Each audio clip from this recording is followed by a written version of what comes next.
Helo, sut ydych chi? A chroeso i'r benod diweddara wan de, yng nghyfres codi gweithdy Pedair Cainc. Wel ie, rhyw gyhoeddiad sy'n gennau heddiw. Fel arfer, bydda rhyw seremoni fawr ar yr adag yma yn y cyfnod adeiladu. A bydda rhyw bwysigion fel rhywun o bwys fel Lewis Ewythr Roberts, Mabon ap Gwynfor, neu'r archdderwydd yn dod i gyfarch pawb. Ond ia, dim ond fi sydd yma. A gyda i ddorf bach o'n un, rhyw o ddifaid yn edrych yn, pori'r yn y... Felly, ia, mae gyda i gyhoeddiad mawr i wneud y byddai'r pwysicyn yn ei ddeud. Ia, mae'r gwallt ar ben y coryn moel, mae'r blawd ar ben y dorth, mae'r siwgr ar ben y jam donut, mae'r niwl ar ben y copa, nid da am hynny chwaith de, ond yn bwysicach na dim i goeddi. Mae yna do ar ben gweithdy Pedair Cainc.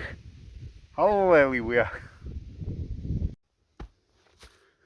Ie, lle dyma ni newydd ddod lawr i'r ben y bancyn y fan hyn o grib y to. Ni'n meddwl sy'n dod lawr i fan hyn i dangos y to yma mwm chdi bach fwy o fanylder a gliro rhywfaint mwy amdano. Dyra. Ie, fel y gwelwch chi, mae'r to wedi'w chwblhau. Bellach mae'r gweithdy yn sych, mae yna gysgod rhag yr haul mawr i mi weithio oddi dano. Darnau ola i'w gwblhau o gennau de, oedd yr ymylon yn fan hyn ar hyd yr ochra ac hefyd ar hyd crib y to. A dyn diben rheina siwr iawn wedi selio y to rhag y gwynt ar glaw. Mae hefyd yn rhoi dipyn o gryfder i stopio y gwynt rhag codi ymyl y to fyny. Eliwch fe bydda'r gwynt yn cydiad o'i dana, wel, beryg ydy fydd un sheet ar ôl y llall yn hedfan o'na. Ac wrth reswm, dwi'n isio hynny ddigwydd, oedd y to ma'n ddigon drud fel y gmai. Felly, ia, swn i lawr y bancyn yma wan de. Wedyn, Wedyn, dyma ni yn camu fewn i ganol y gweithdy. A fel y gwelwch chi fi, mae'r to yn edrych yn wych, mae y golan dod drwy'r rhain yn odidog ynddo. Mae yna 5 roof-light ar bob llethr i'r to, felly mae yna ddigonaeth o gola naturiol yn cyrraedd llawer y gweithdy. A wrth gwrs mae gola naturiol yn oll bwysig i ni'n asuri pan ydych chi'n ystyried gwaith sy'n orffan dodrefnu'n yn delwch. Da chi wedi cymryd amser i adeiladu dodrefnu'n dderw godidog. A dan lamp weithio fe rhyw olam milyn reit anifyr enw, sydd ddim o reidrwydd yn dangos gwir don y pren neu gwir liw y gorffeniad i chi.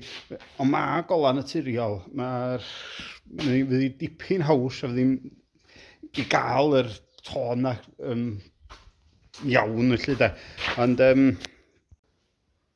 ia, wedyn o dan, mae'n sonios mynd yn y benod dwytha lle, ond o dan bob un o'r rheina metal yma wedyn, mae yna ddeunydd ffelt a dipan hwnnw wedyn de, ydi stopio i ryw anwedd dŵr ddiferu a rhywun yn y bora. Pan mae yna offer drydfawr, cast eirn yma, beth ola da chi eisiau di cyrraedd y gweithdy ar ddydd llun a bob peth wedi orchuddio a rhwyd. Fydda hynny yn drychu nebus.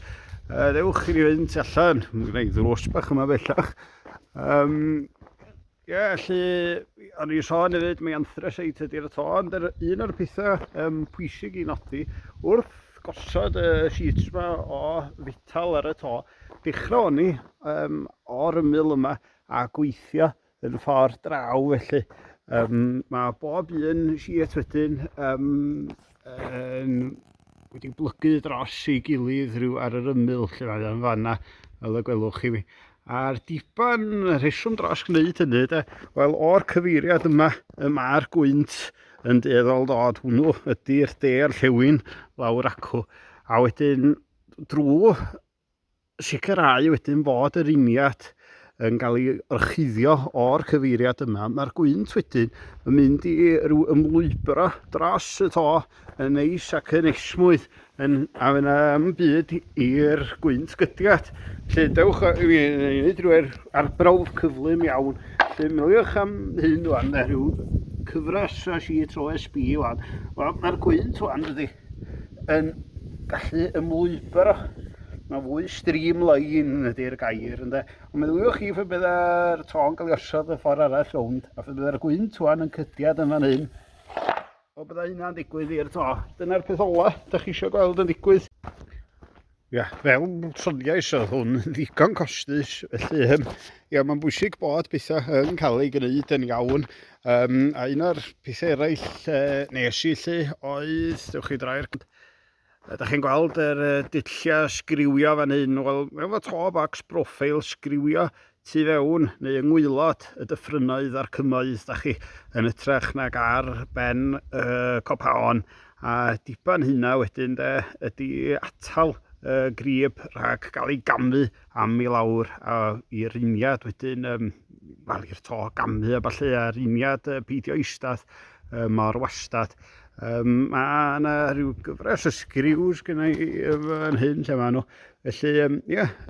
Rhain wan y sgriws yn cael ei ddefnyddio i dynnu'r to lawr yn dyn ar ben y purlins pren, a wedyn ar efo bob sgriw ynde, mae yna, fel y gwelwch chi, mae yna washer bach efo rhyw ymyl darn bach o rwber ydy hwnna, a wedyn wrth iddo gael ei dynnu fewn i'r ain y pren, mae'r washer yna'n lledu am allan gan greu uniad atal dŵr rhag llifo fewn drwy'r twll.